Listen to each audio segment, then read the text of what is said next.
Welcome to solution classes friend. તો friend આજે છે 10 માર્ચ. તો 10 માર્ચ 2019ને લગતા જેટલા પણ મહત્વના કરંટ અફેર્સ બનતા છે એ આજના વિડીયોમાં આવી લઈશું. જે ફ્રેન્ડ્સ હાલ જ જોડ્યા છે આપણી આ ચેનલને સબસ્ક્રાઇબ અચૂકથી કરી લે, જેથી ફ્રેન્ડ્સ તમને ડેલી, વીકલી અને મંથલી કરંટ અફેર્સ આપણી આ ચેનલ પરથી રાબેતા મુજબ મળી જશે. ફ્રેન્ડ્સ કાલે વીકલી કરંટ અફેર્સ અપલોડ કરી દીધો છે, તમે એ વિડીયો જરૂર દેખી લેજો.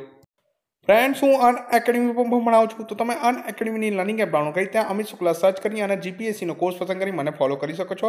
વધુ સમય ન લેતા આજના પહેલા ક્વેશ્ચન પર જઈશું. પહેલો ક્વેશ્ચન છે, ભારતના નવા નાણાં સચિવના રૂપમાં કોને નિયુક્ત કર્યા? તો કોને નિયુક્ત કર્યા છે? સુભાષચંદ્ર ગર્ગને. સુભાષચંદ્ર ગર્ગને ભારતના નવા નાણાં સચિવના રૂપમાં નિયુક્ત કર્યા છે. જો તમને ખ્યાલ હોય તો ₹1ની જે નોટ હોય છે એના પર ભારતના નાણાં સચિવની સાઇન હોય, તમે ચેક કરી લેજો.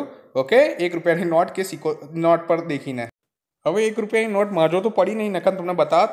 હા, પણ તમે ચેક કરી લેજો કે ભાઈ ₹1ની નોટ પર નાણાં સચિવની સાઇન છે કે નહીં. ઓકે, જો સાઇન હોય તો જરૂર કહેજો, ના હોય તો પણ જણાવજો. ઓકે, તો ભાઈ એવું ના થાય કે ભાઈ સર ગપ્પા મારે છે. ક્લિયર છે? તો જે સુભાષચંદ્ર ગર્ગ છે તેઓ રાજસ્થાન કેડરના 1983 બેચના આઈએએસ અધિકારી છે. શું છે? તેઓ રાજસ્થાન કેડરના 1983 બેચના આઈએએસ અધિકારી છે. હવે આમના પહેલાના કોણ હતા નાણાં સચિવ? તો અજય નારાયણ ઝા. કોણ હતા? અજય નારાયણ ઝા આમના પહેલાના નાણાં સચિવ હતા. હવે ફ્રેન્ડ્સ એના પહેલાના જે નાણાં સચિવ છે એ ઇમ્પોર્ટન્ટ છે. ઓકે, અજય નારાયણ ઝા પહેલાના જે નાણાં સચિવ છે એ ઇમ્પોર્ટન્ટ છે. કોણ હતા?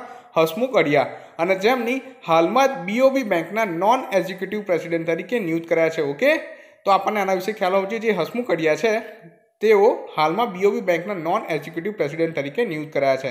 તો આપણને આના રિલેટેડ વસ્તુ છે, એટલા માટે ઇમ્પોર્ટન્ટ છે. અને જો કોઈ એવું પૂછી લે કે ભાઈ રેવન્યુ સેક્રેટરી કોણ છે, જો કોઈ એવું પૂછે કે ભાઈ રેવન્યુ સેક્રેટરી કોણ છે, તો અજય ભૂષણ પાંડે. કોણ છે? અજય ભૂષણ પાંડે ભારતના રેવન્યુ સેક્રેટરી છે. ઓકે, તો નાણાં સચિવ અને રેવન્યુ સેક્રેટરી તમને ખ્યાલ આવી ગયો છે. તો જો ફ્રેન્ડ્સ તમને મારું કામ સારું લાગતું હોય તો આ વિડીયોને લાઇક કરી શેર જરૂર કરી દેજો. ઓકે, તો નેક્સ્ટ ક્વેશ્ચન પર જઈશું.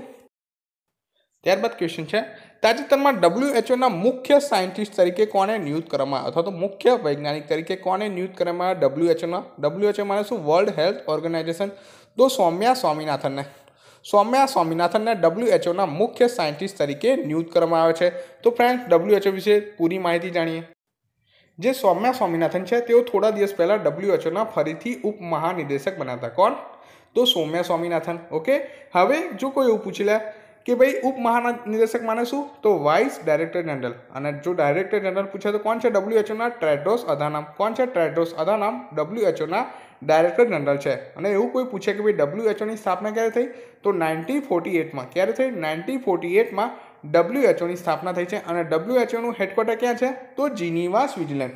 ઓકે ફ્રેન્ડ્સ, તો ફ્રેન્ડ્સ હું તમને દરેક ક્વેશ્ચનના એક્સ્ટ્રા ફેક્ટ આપું છું, તો હોપફુલ તમે આ નોટ્સ બનાવતા હશો. ઓકે, જો તમારા પાસે આ ફેક્ટ્સની નોટ હોય, જો તમે એક ખાલી ફેક્ટ્સવાળી નોટ બનાવી હોય તો મને and of the month send જરૂર કરજો. ઓકે, તો મને પણ ખ્યાલ આવે કે ભાઈ કોને મસ્ત નોટ બનાવી છે અને મારા પણ કામમાં આવશે આગળના વિડીયોમાં. તો જે લોકો ફેક્ટ્સ બનાવે છે એ જરૂર સારા અક્ષરે બનાવે, તો at the end of the month હું બીજા જે મિત્રો છે એમને પણ મદદ કરી શકું આ ફેક્ટ્સની ખાલી એક નોટ્સ બનાવીને અને PDF બનાવીને. તો જો તમે ફેક્ટ્સ બનાવતા હોય તો આ ફેક્ટ્સ મને સેન્ડ જરૂર કરી શકો છો. ઓકે, તો નેક્સ્ટ ક્વેશ્ચનમાં જઈશું. ત્યારબાદ ક્વેશ્ચન છે, તાજેતરમાં કોને PDUIAનું ઉદ્ઘાટન કર્યું? શું છે સવાલ? તાજેતરમાં કોને PDUIAનું ઉદ્ઘાટન કર્યું? તો રામનાથ કોવિંદ. ભારતના રાષ્ટ્રપતિ રામનાથ કોવિંદે PDUIAનું ઉદ્ઘાટન કર્યું. તો ફ્રેન્ડ્સ અહીં આપણને PDUIAનું ફૂલ ફોર્મ ખબર હોવું જોઈએ. શું ખબર હોવું જોઈએ? PDUIAનું ફૂલ ફોર્મ. તો એનું ફૂલ ફોર્મ જાણીએ. તો ફ્રેન્ડ્સ PDUIAનું ફૂલ ફોર્મ શું થશે? તો Pandit Deendayal Upadhyay institute of archaeology. શું થશે? Pandit Deendayal Upadhyay institute of archaeology એ PDUIAનું ફૂલ ફોર્મ થશે. ક્યાં ઉદ્ઘાટન કરવામાં આવ્યું? તો ગ્રેટર નોઈડા, ઉત્તર પ્રદેશમાં આનું ઉદ્ઘાટન કરવામાં આવ્યું. ક્યાં કરવામાં આવ્યું? ગ્રેટર નોઈડા, ઉત્તર પ્રદેશમાં આનું ઉદ્ઘાટન કરવામાં આવ્યું. શા કારણે? તો સ્ટુડન્ટનું આર્કિયોલોજીમાં રસ વધે એના માટે આનું ઉદ્ઘાટન કરવામાં આવ્યું. શાના માટે? સ્ટુડન્ટનું આર્કિયોલોજીમાં રસ વધે એના માટે આનું ઉદ્ઘાટન કરવામાં આવ્યું છે. ફ્રેન્ડ્સ અહીં ઉત્તર પ્રદેશની વાત થઈ છે, તો ઉત્તર પ્રદેશ વિશે પણ થોડું જાણી લઈએ. ઉત્તર પ્રદેશના મુખ્યમંત્રી કોણ છે? યોગી આદિત્યનાથ. રાજ્યપાલ કોણ છે? રામનાઈક. કોણ છે? રાજ્યપાલ છે રામનાઈક. અને ઉત્તર પ્રદેશનું પાટનગર શું છે? તો લખનઉ. તો ઉત્તર પ્રદેશ વિશે આપણને આટલી માહિતી હોવી જોઈએ જ્યારે ઉત્તર પ્રદેશ વિશે સાંભળીએ. ત્યારબાદ નેક્સ્ટ ક્વેશ્ચનમાં જઈશું. તાજેતરમાં ભારતે કયા દેશ સાથે કેન્સરની શોધ પર સમજૂતી કરી?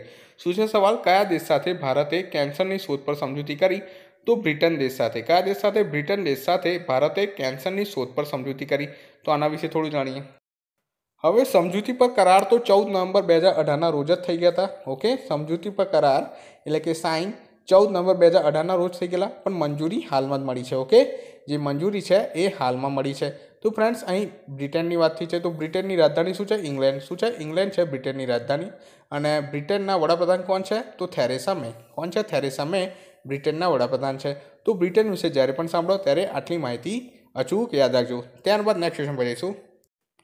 તાજેતરમાં કોણે પલ્સ પોલિયો અભિયાન શરૂ કર્યું? શું છે સવાલ? તાજેતરમાં કોણે પલ્સ પોલિયો અભિયાન શરૂ કર્યું? તો ભારતના રાષ્ટ્રપતિ રામનાથ કોવિંદ દ્વારા પલ્સ પોલિયો અભિયાન શરૂ કરવામાં આવ્યું. શું કરવામાં? ભારતના રાષ્ટ્રપતિ રામનાથ કોવિંદ દ્વારા પલ્સ પોલિયો અભિયાન શરૂ કરવામાં. તો આના વિશે થોડું જાણીએ. તો ફ્રેન્ડ્સ, 9 માર્ચે આની શરૂઆત કરવામાં આવી. શું કરવામાં? 9 માર્ચે એટલે કે 10 માર્ચે રાષ્ટ્રીય પોલિયો દિવસ છે અને 9 માર્ચે સાંજના સમયે આ પલ્સ પોલિયોનું ઉદ્ઘાટન કરવામાં આવ્યું. અને આ વખતે આનો હેતુ છે કે ભાઈ 17 કરોડથી વધુ બાળકોને પોલિયો પીવડાવવાનો ટાર્ગેટ છે. કેટલો? 17 કરોડથી વધુ બાળકોને પોલિયો પીવડાવવાનો ટાર્ગેટ છે. ઓકે, હવે અહીં પોલિયોની વાત થઈ છે તો પોલિયો વિશે પણ થોડું જાણી લે. જ્યારે પણ કોઈ શબ્દ આવે ત્યારે એના વિશે હંમેશા મેક્સિમમ નોલેજ ગેઇન કરો તો તમારું જીએસ છે, ઓકે, જે જનરલ અવેરનેસ છે એ ખૂબ જ વધશે અને તમારી દરેક એક્ઝામ માટે આ જનરલ અવેરનેસ ખૂબ જ ઉપયોગી રહેશે. તો ફ્રેન્ડ્સ, પોલિયોની રસીના શોધક કોણ છે? જોનાસ સાલ્ક. એક્ઝામમાં પૂછી શકે ભાઈ પોલિયોની રસીના શોધક કોણ?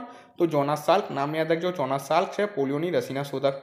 પોલિયો એ વાયરસથી થતો રોગ છે. શું છે? પોલિયો એ વાયરસથી થતો રોગ છે.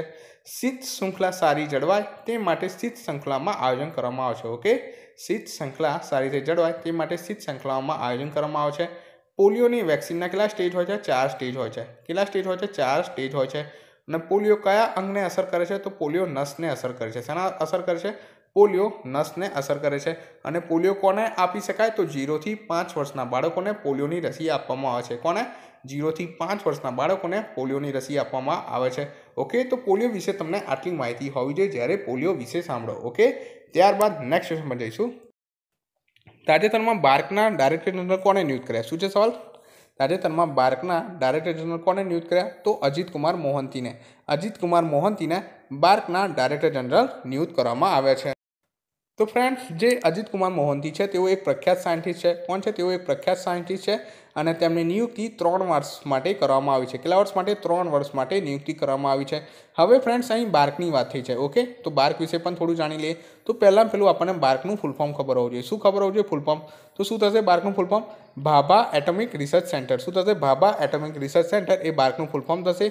બાર્કના સ્થાપક કોણ હતા? હોમી જે ભાભા. કોણ હતા? હોમી જે ભાભા. અને બાર્કની સ્થાપના ક્યારે થઈ? 3 જાન્યુઆરી 1954. ક્યારે થઈ? 3 જાન્યુઆરી 1954ના રોજ બાર્કની સ્થાપના કરવામાં આવી. ઓકે, બાર્કનું હેડક્વાર્ટર ક્યાં છે? તો ટ્રોમ્બે, મુંબઈ. ઓકે, ટ્રોમ્બે, મુંબઈ બાર્કનું હેડક્વાર્ટર છે.